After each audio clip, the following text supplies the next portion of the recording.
Hey, thank you for joining me today for the one-stop shop for everything Faith Film. It's the Faith Film Fan Podcast. And today we are talking about a film that many of you know the title of because this is the fifth one in the series, God's Not Dead. In God We Trust. It's going to be in theaters the 12th of this month for a week, the 12th through the 18th. And you can get more info by going to godsnotdead.com.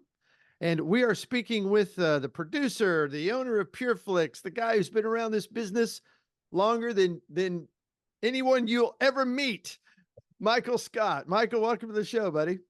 Thanks for having me on. This is awesome. It's good to see you again. Michael and I go back a long, Yes, we long do. way. Way back in the PureFlix days. Right. That's right. It's been a long time. Since the beginning of this faith film stuff. Man, and PureFlix was right on the cutting edge of the beginning of this. You Yep. guys had an idea, and I do want to talk about that some, just Yep. you, David and Russell, and how that whole thing came together. But the task at hand is to talk about God's Not Dead and God We Trust in theaters on the 12th of this month. I mean, you talk about a timely film.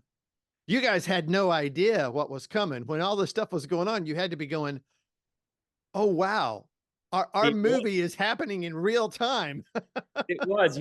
This film actually would have probably came out a year ago but with the strikes in the union, with the actor strike and writers and all the different things that got delayed, and the timing of the film from when we finish it to when we're releasing it on September 12th. Couldn't be more timely. I mean, with the election and everything that's going on, because in this movie, we debate really whether or not God has a place in the public square. And what a great message. In the film, it discusses 40 million Christians don't vote. That's right. I did not know that going into this film. And when we started looking into statistics and different things like that, 40 million Christians don't vote. And of those 40, 15 aren't even registered alone. So that's a huge swath of the population. I always say if we would vote for what we believe in, what we stand for, we could see this country changed in radical ways that people can't even possibly understand, I think. And so I think the message of this movie is, we say God gave you a voice. I also say he gave you a vote. Go use that. Right. And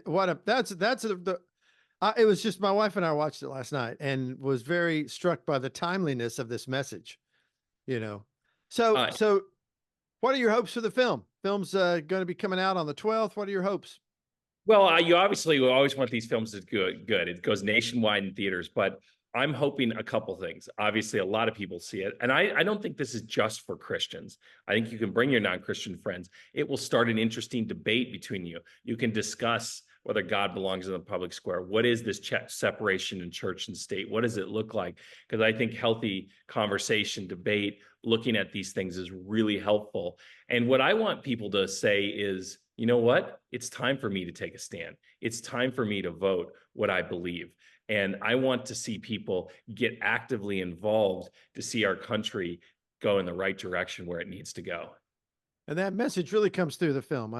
As I was watching the film, I was going, oh, Laurie needs to see this film. I know people who's like, Yeah. oh, they're going to really like this film. Or, oh, I know someone because they're on about, they're very concerned about Christians that don't vote. And, Right.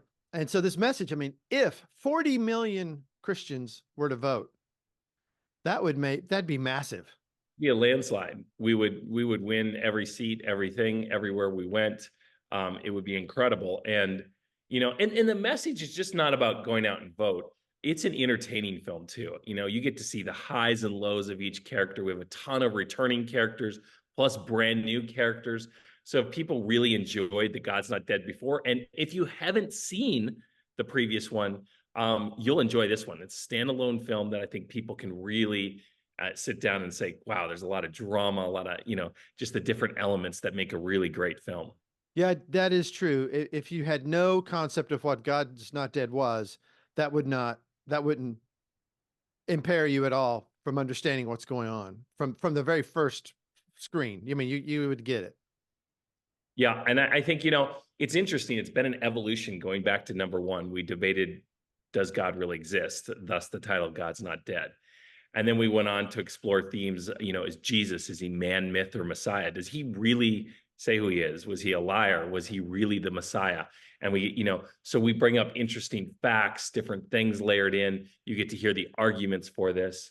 In the last one, we talked about, it was really around education, and it was really around freedom of speech, freedom of things. Do we have the right to say what we want to say, to go out and believe what we want to do? And then this one really it's a natural evolution to saying, what does the Bible have to say? What does it talk about? What is our founding of our country on? Does God have a place in this? And I believe there's such a political divide in our country, the left and the right, and I don't believe any one man can fix that, or individuals. The only thing that's going to mend and heal that is God.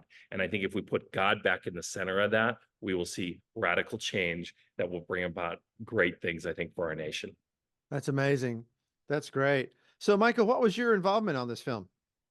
Well, I produced it. I've been a producer on all the films. We shot it in South Carolina, right around the Charlotte area. I know that's North Carolina, but just a little south there in Rock Hill, and had a great shoot. It was a long shoot. Took a while to get this, to get it right. We also had to go back and do some reshoots. We wanted to make it timely to what was going on. So we got that all, and I feel like it really came across. And producing a movie, I always say, is like going to war. You never know what's going to happen, what's coming at you. You got to be ready for everything.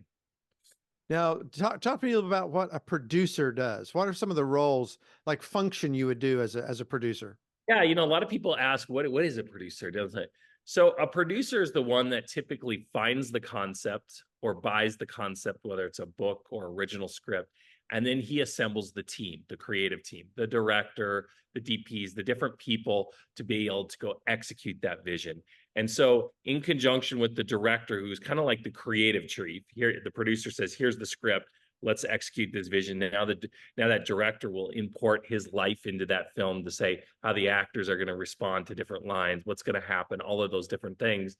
And as the producer, we kind of manage all those components. We manage the budget. We make sure that, nobody's getting out of line. When I say out of line, like, is the creative going where we think it should go, in terms of that, and manage all the components from not only the shooting, it's from the pre-production, the shooting, the post-production of the film, and then on into the marketing and setting up the distribution deals and everything like that to be able to distribute the film.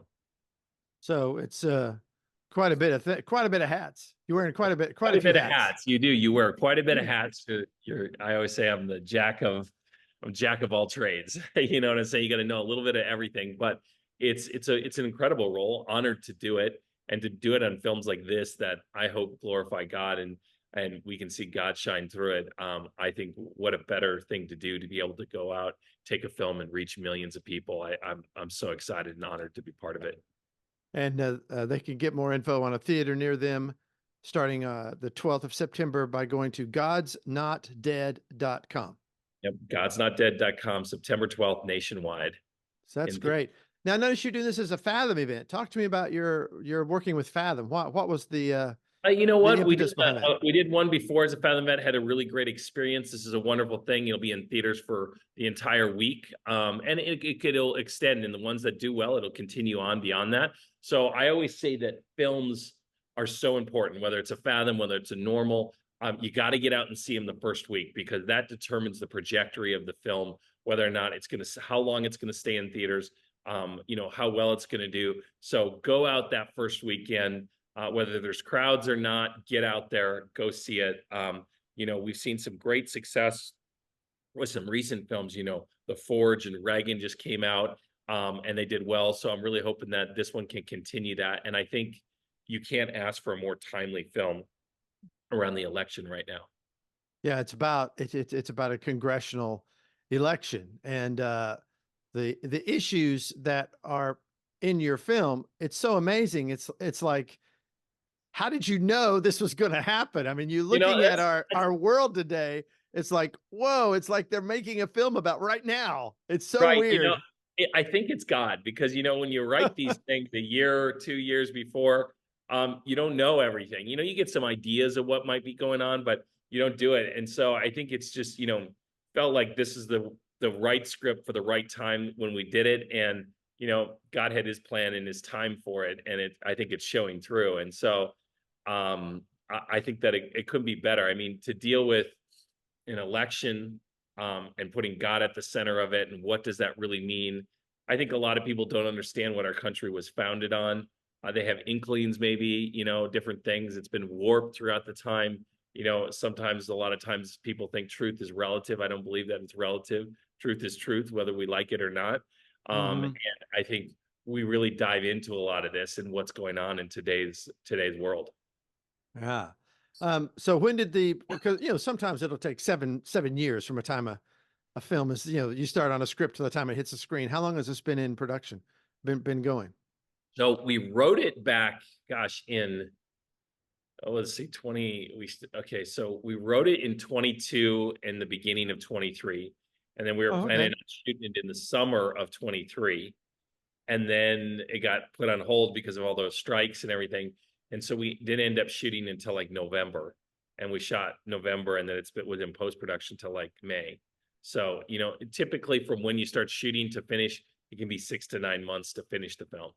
Okay. Wow. Yeah, that's actually was pretty quick schedule for It was most films. actually a Most films really will quick. take a little longer than that. Yeah.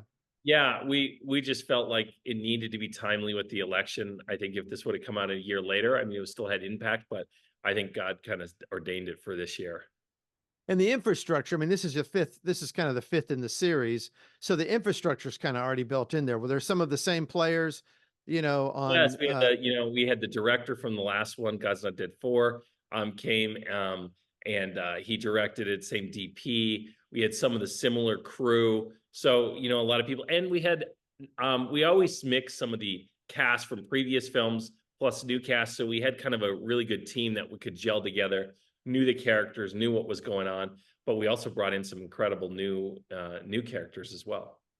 yeah, and some familiar faces. It was good to see some of the actors like, oh, I know that guy. Oh, there's Dean Cain. Oh, cool. Well, There he is, Dean did a great job. He reprised his role from people haven't seen him since number one. He was a bad guy in number one. Now Dean will tell you he's like, I'm still a bad guy in this one. I'm not redeemable. But he plays an incredible bad guy in this one. Also, Ray Wise plays a bad guy. If those of Yep. you that haven't seen God's Not Dead 2, go watch it. Ray is the defense attorney in number two that's hammering away on the teacher. And he comes back, and he is in this movie. He is now a congressman for the state Senate, and now he's running for Congress again. And he plays the bad guy opposite of David White, who's been in actually all the films. He's been in all 5 of them. He reprises his role again as Reverend David, as the pastor, and he feels he's torn on whether or not he feels he should step into this political world. Everybody's around him, he's trying to say, is this really what you want, God? And he takes up the call, and you kind of watch what goes on, but it's not all easy. That's the thing. This Well, is not that, I'll, I take up the call and everything goes right. You get to see the ups, the downs, the sideways, everything that kind of happens through this film, to see what happens till when we get to the end. and you see the system, kind of Yeah. how anti-God things are. But the big surprise for me was Scott Baio. What? Yes, Scott, I love Scott. He did a great Scott job. He Baio. also I mean, he plays a bad guy too. We got 3 bad guys in this one. We couldn't have enough of them. He's kind of playing the campaign manager for Ray Wise, who is the guy running for Congress, the bad guy, and he plays his campaign manager, and he's kind of a weasel throughout, and did a great job through this film. yeah, I haven't seen him. I haven't seen him in so long, and Yeah. so it's like, wow, he's really, he's really smarmy and weaselly, Yeah, and I mean, he it's does like, it wow, well. he really played that well. From the first moment you see him, you're like, I don't like this guy, but that's the character, and Right, he right. does it so well, and very thought provoking in what he does, and even the witty lines that he has, even though they can be cutting sometimes, are very interesting.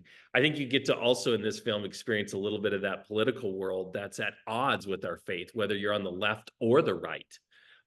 You see this world that's at odds on both sides with God, and I think that you can see that people are trying to stamp it out on either side, and this is where we need to listen to our spirit and say we got to go with what's right, and that's what David does in this movie. Yeah, Again, yeah. yeah. So that was a strong part of the message.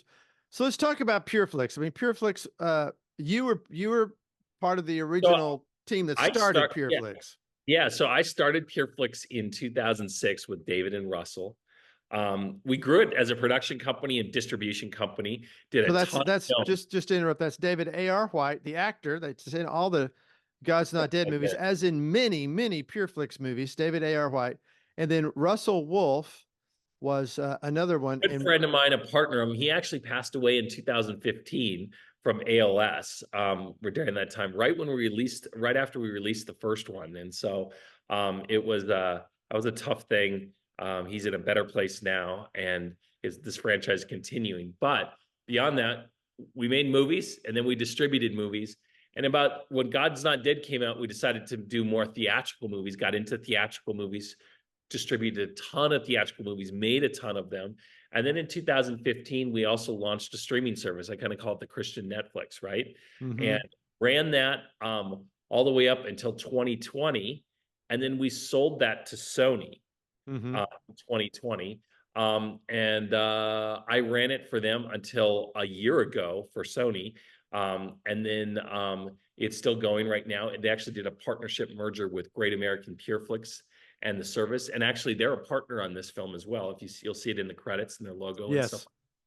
Yes, Um, and it was been a great ride, but now I'm focusing primarily on making films again, not just the streaming service, but also making and distributing films. And this is one of them. We got Average Joe coming up October 10th that we're doing. And we're also timely, you think about all this. We're in the final days of shooting a movie, The Last Supper, for Easter right now. And that's got a lot of controversy around The Last Supper based on what happened in the Olympics as well. And sure. so another timely film that's going to come out, which is I think will be incredible as well. Now, is this part of what Pinnacle Peak? Pinnacle Yeah, Peak is so we're under a new label. Pinnacle Peak Pictures is our new label. People are like, what is Pinnacle Peak? Well, we're based in Scottsdale, and right up the street from our office, there's a famous mountain called Pinnacle Peak, and that's what it's named after. Pinnacle Peak Pictures. And I always say we want to rise above the rest. We want to be on top of that mountaintop, on top of the peak, at the pinnacle with these films. And so I hope that's what we can do as we make films and distribute films. so PureFlix now is you're wanting the name to kind of be part of the streaming service. It is. And It's part so of the the streaming service. Yeah. and so So that's the PureFlix name now. And so what was PureFlix Films has now become Pinnacle Peak. correct. And the streaming service will keep its name PureFlix. And so in fact, you can see the first 4 movies on PureFlix right now. If you want to, before you go check out this one in theaters next week, go grab them on PureFlix right now and watch the first 4.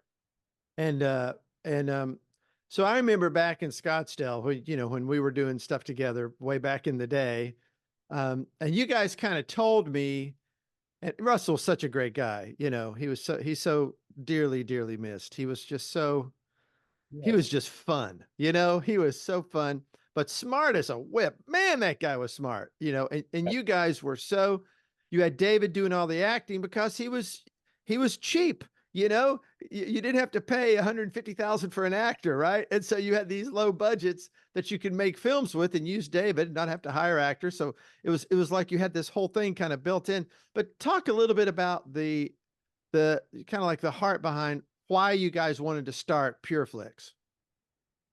You know, I grew up, my parents were pastors, so were David's. And so grew up in the church. I always say I slept under the pew, on the pew, over the pew when I was a kid. I was in church 7 days a week. And so I started off originally doing commercials when I got out of school, and I produced commercials, both that. And I always wanted to marry my faith with that production background. And that's how we launched PureFlix in 2006 with David.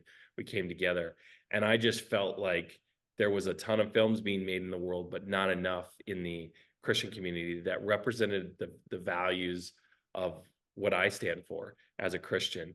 And we wanted to make incredible films that would touch people, that would be inspiring, but it would also get rid of a lot of the garbage, the violence, the sex, the language, all of those types of things, and make films that you truly walk out of and you're like, I'm inspired. I feel I can see how God can work. I can see, what God's plan is for my life. And so that's been kind of our goal as we've gone down this road, to say, what films can we tell that are timely, that will inspire people, I also love when films have a message in them too, so you can take something away. Not only you entertain, but you'll learn something. And so I hope that's through the years what people have taken from these films. And across all these films, literally hundreds and hundreds of millions, probably more than 500 million people, maybe 1 billion people have seen them across the world. So I just hope that people have been able to draw closer to God because of these films and really understand more. And so it's an honor to be part of it.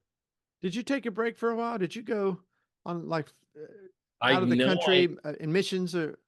when so before I started PureFlix, my brother did a TV series that's still going. It's called Travel the Road, follows two missionaries, and they've gone to almost every country on the planet in some of the most difficult places in the world. And so Travel the Road is still around, Aaron. You can see it at traveltheroad.com. Incredible series. I call it like Anthony Bourdain meets Amazing Race, but with a spiritual purpose and a meaning. And you get to watch them in the weirdest, wildest places, preaching the gospel, sharing their faith. And so it's a great show. And so I learned just the power of media through that and through when I was in the commercial days. And so before this, I did do a lot of traveling. I still love to travel. It's one of my favorite things. In fact, I was just in Chile last week, and I was in Morocco shooting The Last Supper earlier in August. So I'm all over the place. So I love to travel. Fantastic. So PureFlix has just gone through so many changes, ups and downs. What do you see the future for Pinnacle Peak? What are some of your things that you'd like to No, see I happen there? think I'm focused on these next three films. That's been the big thing. We're considering possibly another God's Not Dead. We're looking at some other projects as well, but we got three on the thing. We got God's Not Dead, we got Average Joe, and we got The Last Supper all coming up. And so I'm there. And we're also looking at other films that we're acquiring as well. So we'll have a full slate of films next year. So I really want to make films that can touch people. I can touch their lives in a profound way. Whether or not it's in the God's Not Dead series and we're debating the existence of God or Jesus or his rightful place in our society, or it's films like The Last Supper, we're telling a biblical message. I'm excited about that film. Looks incredibly well. We shot on these beautiful sets in Morocco that are just Wow. epic biblical sets that you feel like when you get there, you're just transported back in time to when you're there. And when you see all the characters in from that time in the robes and the soldiers and everything like that, it's just, you're like, wow, this is awesome. And so that was really powerful to see that. I'd love your take, because I mean, you really have been here since the beginning of what we would call the faith film industry. There used to be Christian films, and it's now become faith. And we have Faith Plus, Faith Light. We have films that go by the title Faith, but there's really nothing Christian inherently about them, that are going under the faith banner. Talk to me a little bit about just your thought on where we are as a community in Christian films. I think when we talk about faith films, it's in a way Hollywood adopted that term back probably in the early 2000s. I don't know. I think Christian was a little too much for them, and it's a sad state of affairs. But that tag kind of sat as faith films. They wanted it to be more accessible to everybody, not to feel like anybody was excluded. And so the faith films kind of say, but I think most people associate faith films with Christian films, even though the term's not used. And you're right. There are a variety of levels of faith films. There's some that are just inspirational, that have very little message or no message, to ones that are very strong faith, like God's Not Dead, and other ones like The Forge, and other ones that you've seen out there. So it's kind of across this board. And there is sometimes a blurring between what other term they use is inspirational films. But inspirational usually doesn't have a Christian message. But, faith films are Christian movies. And I think there's a long way still to go. I think the films have gotten better and better over the years, bigger budgets.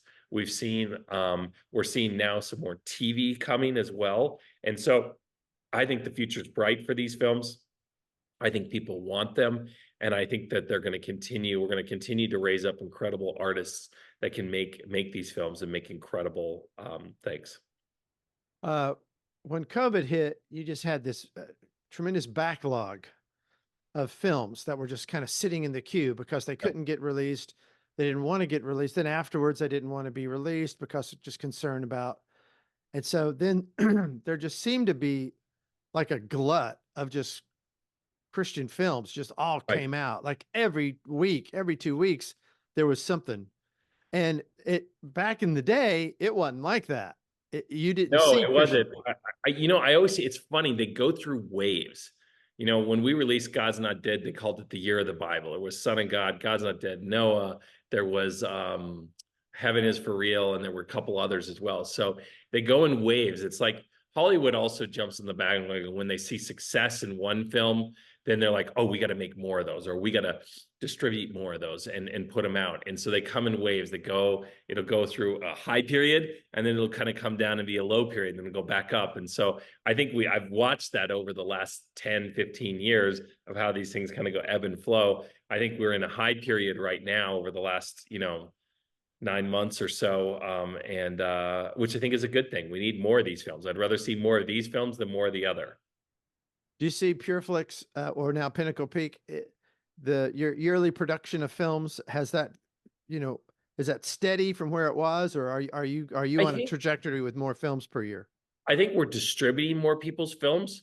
For us internally making films, we're making one or two a year, and we're really looking at films that we think we can really do a good job on, that can have a lot of impact. And so we're focused on a few films a year for us internally making them. But like we said, we partnered with Average Joe. We're taking that one out. So a lot of things coming.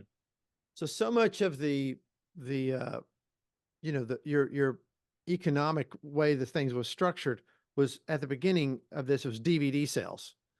And you would distribute other people's films. You would make one or two a year yourself, and then you would distribute other films, and then you would get them into bookstores. You get them into Lifeway and all these family Christian stores, that all these stores that don't exist anymore, and that Right. whole DVD thing's kind of gone away. How is your what's your what's your landscape now? How does that look for PureFlix these days, or Pinnacle Peak? I keep saying PureFlix, but Pinnacle Yeah, Peak. well, yeah, no, it's Pinnacle Peak.